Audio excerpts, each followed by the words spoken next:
Good afternoon, and thank you all for coming to cover this announcement today. And I'm very pleased to be able to be joined by Nic Hunter, Mayor of the City of Lake Charles.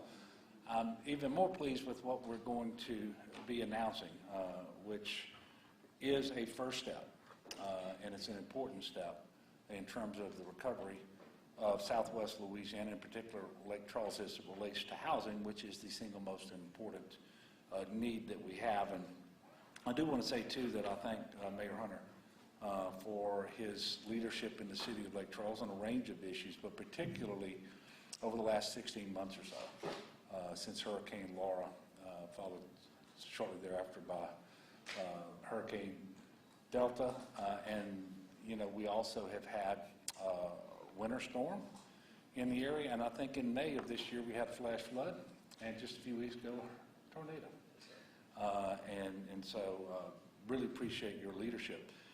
And speaking of all these storms, they come and go in a matter of hours, but the recovery process continues for a long time, and it can be very, very frustrating, especially for people whose lives are upside down. And I know that the mayor and his team, all the other folks in Southwest Louisiana, and certainly the folks here working at the state level, are doing everything we can to push this recovery as fast as possible.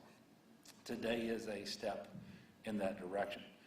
So Mayor Hunter and I are happy to announce an $11.3 million housing program that will help some Lake Charles residents who are still recovering from those natural disasters that I just mentioned.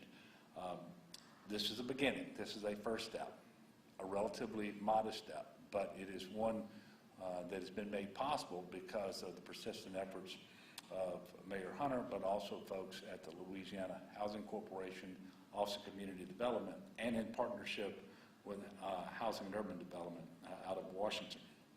The funds will be used for two programs. The COLC Home Rehabilitation and Recovery Program, which is intended to address unmet needs and to assist low to moderate income households, and also the City of Lake Charles Small Rental Rehabilitation Program, which will provide financial assistance in the form of grants. The focus will obviously be on homeowners who are low to moderate income, and in fact 80% or less of the area median income. These are the people who are most in need, obviously, and have the hardest time effecting a robust recovery. We recognize, as I mentioned, this is not enough. A few weeks ago, we were given notice by HUD that of the appropriation that Congress made for 2020 storms, that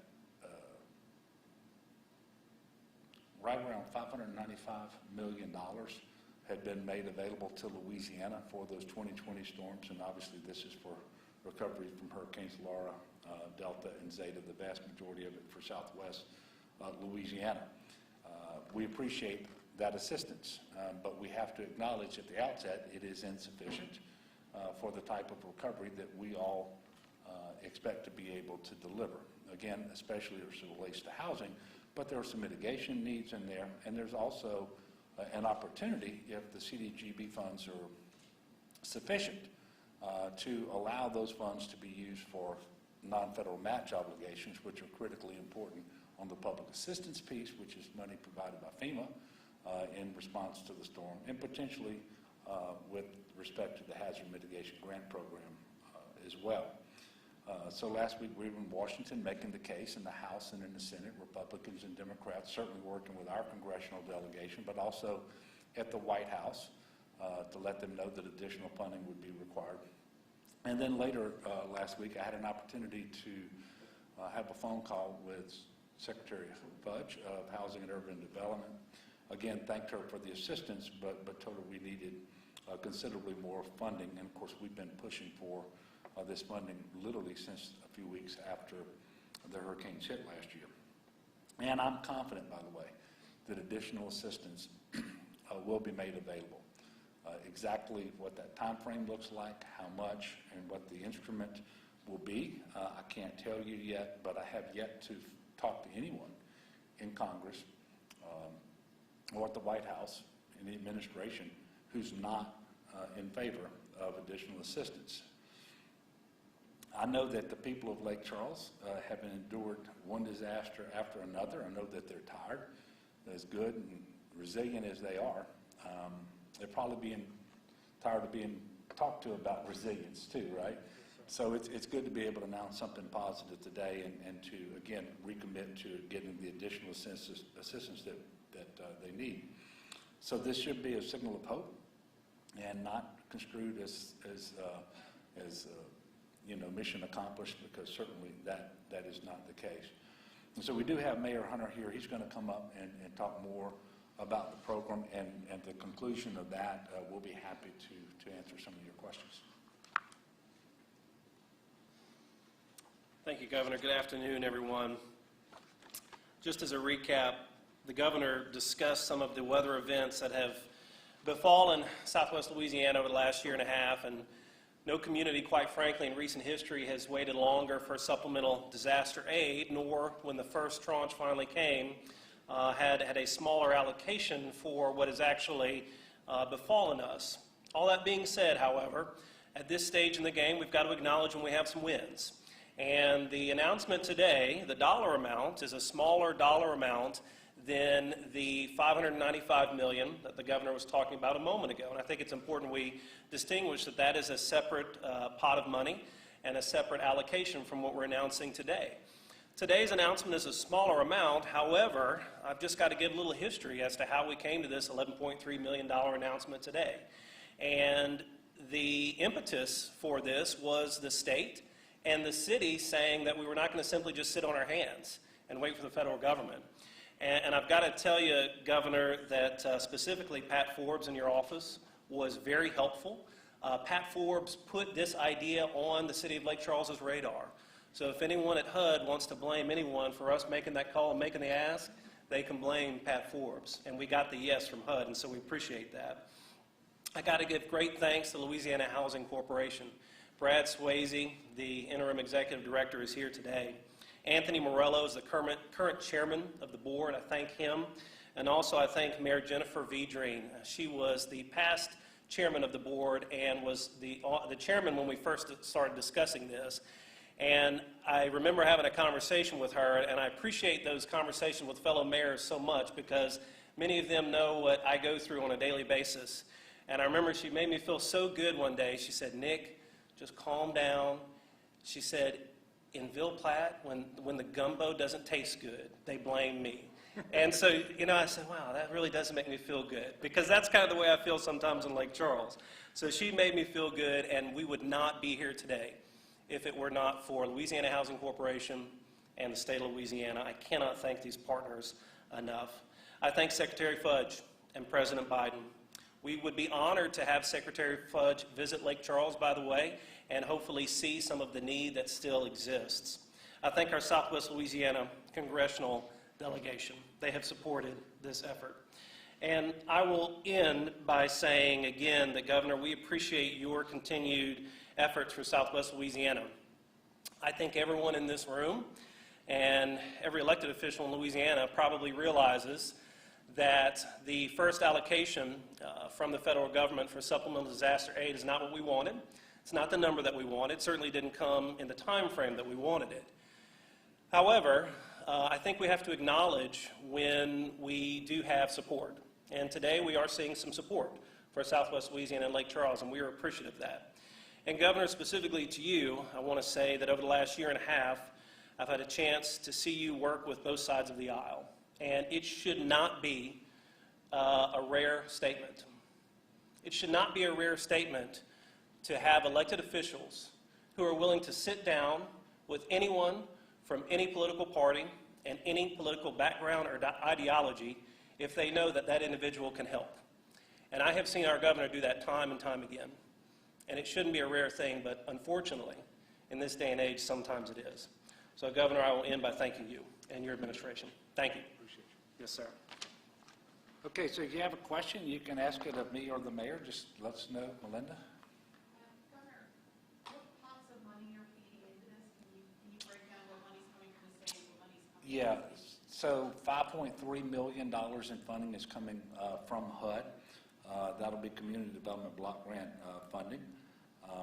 and it will flow through the Louisiana Office of Community Development. He was talking about Pat Forbes. Pat Forbes runs that office for us. On top of that, the City of Lake Charles has committed $1.3 million in home funds and another $700,000 in CDBG. And then the Louisiana Housing Corporation has committed $3 million in home funds and $1 million in National Housing Trust Fund program funds. So this is putting together several different pots of money in order to come up with the total of 11.3. But it's going to, I think, and the mayor and I were just talking about this, there's already a program manager at the City of Lake Charles selected. We believe that this funding will be available sooner than even the $595 million that has been appropriated and allocated, because we don't yet have a Federal Register notice from HUD on that money, and that has to come out. That could be as late as January the 15th, and then we submit an action plan, which we will do as soon as we possibly can. And once that's approved, then there'll be a line of credit established, and that money will be available. The good news here is that the $11.3 million we're talking about today should be available sooner than that. And how do people apply for those funds, for these two programs? Yeah, so I'm going to let the mayor, the city's going to administer this program. The state will not. So thank you. We wanted to make this announcement today because these things become public, and we wanted to make sure and control the messaging of what was happening. I don't have the exact answer for that yet, but certainly we will be releasing that information as soon as we regroup with our program manager. We are hoping not to create a brand new phone number. We're hoping to use an existing phone number, perhaps one that one of our local nonprofits is already utilizing. Also to help with case management. We realize a lot of these individuals that need help rehabbing their homes also need other help, and we don't want to work in silos. So to be determined on the exact phone number, but if we can utilize an agency's phone number or an existing phone number that can help connect people with other services, we want to take advantage of that as well. For the mayor, can you kind of put into context for us what the housing situation is like over a year since Laura and Delta hit, and who can really benefit from this? The housing situation in Lake Charles is absolutely dire. Absolutely dire over a year post-Laura. And quite frankly, even if we had a commensurate and equitable response from the federal government, it's hard to move quickly on rebuilding housing. Housing is a very complicated issue. However, this is going to help. The money that the governor discussed a moment ago, the extra $595 million, is going to help a lot of homeowners and a lot of low to moderate income individuals. But to answer your question of who's it going to help, it's going to help those who need it the most. We're going to start out with low to moderate income individuals, and that is our goal, those who are underinsured or uninsured. Yeah, just going to follow up. Are these some folks who were maybe denied by FEMA? I know there's been a lot of frustrations around that with Laura and now Ida as well. So is that what you're seeing? So if someone received a FEMA award, they can still apply for this program. In many instances, those FEMA awards were not enough to really reestablish themselves in healthy, sustainable housing. We feel like this program is going to help fill a gap. There is a cap of $50,000 per household, so if someone did receive a FEMA award and it wasn't quite enough to reestablish themselves in their homes, they can certainly apply for this program. Will any of this money be used to fund like Section 8 housing or any of that? So the governor mentioned that there's $1 million, and that is going towards rental housing. And as long as the owner of that property agrees to sign on to a CEA that says that they will rent out to low to moderate income individuals, they can use some of those funds to rehab that housing.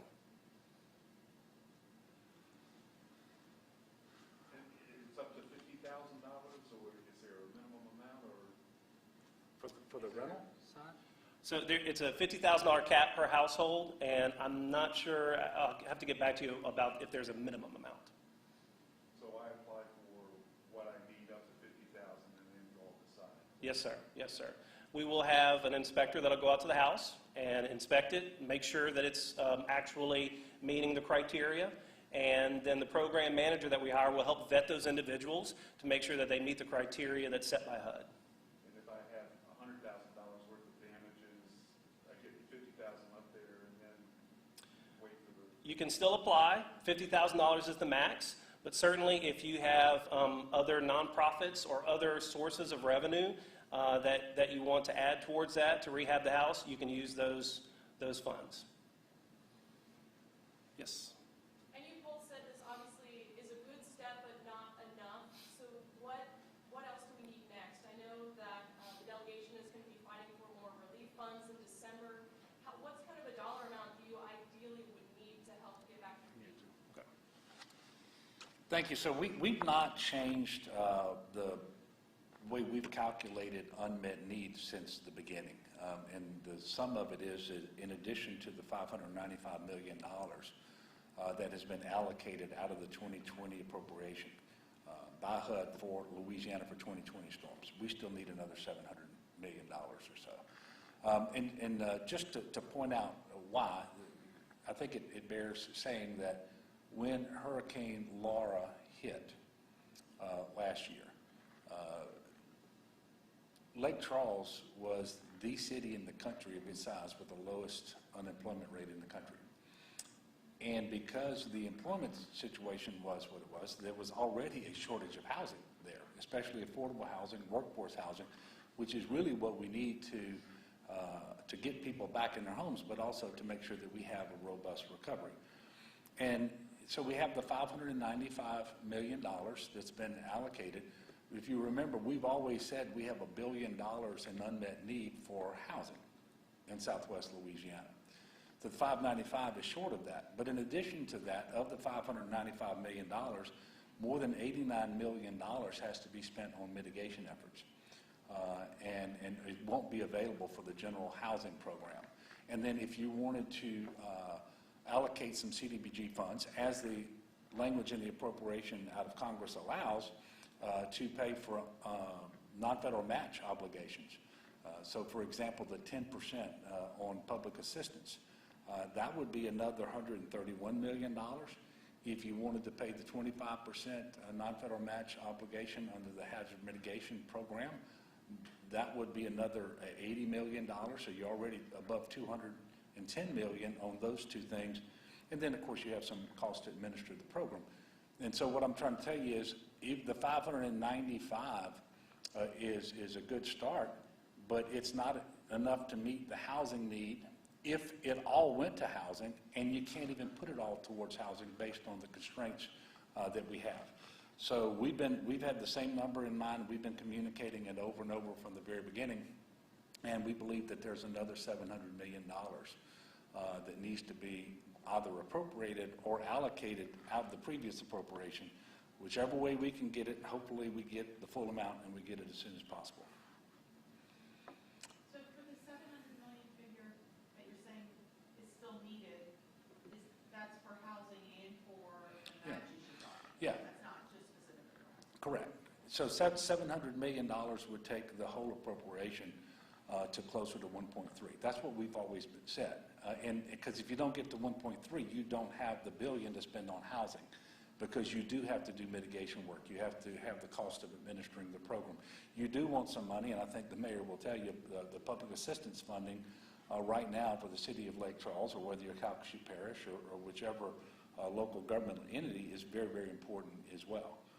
And you know, so there's other things that have to come out of the CDBG allocation, and other things that don't necessarily have to, but is permissible, and we would really like to be able to do those things as well. Last one. Yes.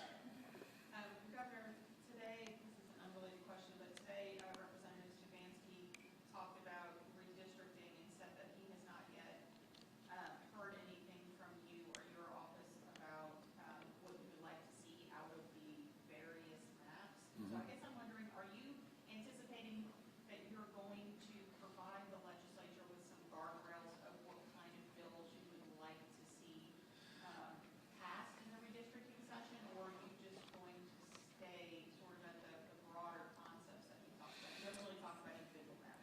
No, we haven't, and the session starts in February, so there's plenty of time for this to happen. Generally speaking, I will say again what I've been saying throughout, and that is that we want maps that are fair, where the districts aren't so irregularly shaped that you have to kind of scratch your head and wonder what's going on there. And districts, whether they're legislative maps or whether they're congressional maps or whatever, so that the elected representative isn't selecting their voters, but the voters get to really select their representatives. And then you have some legal issues too around minority representation and making sure that it's sufficient and that you're not either packing or cracking, and those are terms of art in this. And I'm happy at any point to sit down with Representative Stefanski or anyone, and I fully anticipate doing that. But there is plenty of time to get that done. But those are the general concerns that I have going into redistricting session, which should start in early February. Look, thank you all for continuing to cover this. I suspect this will be the last time I speak to you all and to the state before Thursday. So I do want to wish everyone in the state a happy and blessed Thanksgiving. We have much for which to be thankful, even though it has been a very, very difficult last year or two.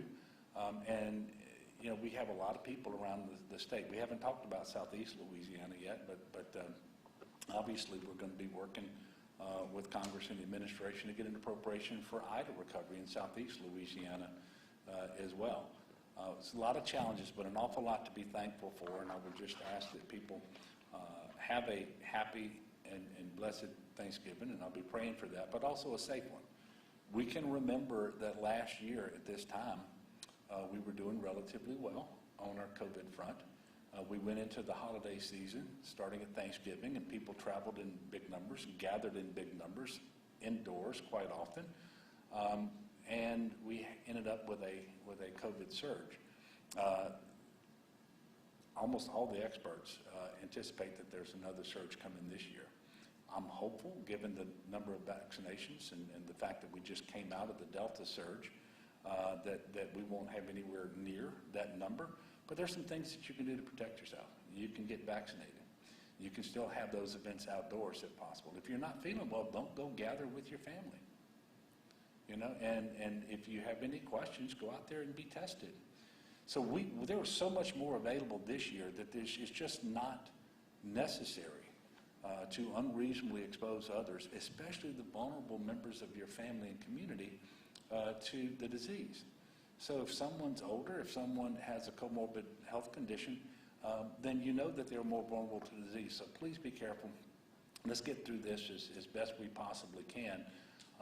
Today we have right at 200 people in the hospital. That's about the lowest we've had since we started keeping numbers of who's in the hospital every day, going back to March of 2020. There were 5 deaths over the weekend. That's, you know, relatively low number. Still waiting on a daily count of 0. We haven't had that yet. Percent positivity is well under 2%. And so we're doing much, much better. But there are states around the country who are being challenged more severely right now than at any other point. And this is their Delta surge. And so it can happen again here in Louisiana to some degree. So I'm just asking everybody to be careful. Let's lift one another up in prayer as we give thanks on Thursday, and also be safe as you travel. And then we'll let you know about any future press availabilities. So, Mayor Hunter, thank you again for coming. I wish you a wonderful Thanksgiving as well. And everyone, God bless.